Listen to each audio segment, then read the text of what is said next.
काय पिढी आहे ना आजची लोक सोन्यासाठी सुद्धा भावताव करत नाही. आपण जे खातो हॉटेलमध्ये जाऊन त्याच्यासाठी सुद्धा भावताव करत नाही.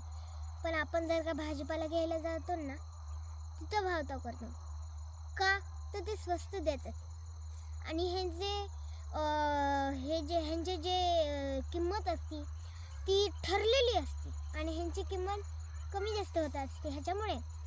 पण हे पण विचार करा की ते दिवस रात्र इथे पहारा देतात, इथे कष्ट करतात, दिवस रात्र पीक वाढवतात, मोठं करतात पिकाला आणि मग बाजारात विकतात. स्वतःसाठी पण खायला वेळ नसतो त्यांच्याकडे. आपण त्यांच्यासाठी भावताव करा. जितके पैसे तितके तरी द्यायला पाहिजे ना. जर का आजच्या पिढीतच लोक असं करत असतील तर विचार करायला पाहिजे पुढच्या पिढीत लोक काय करतील.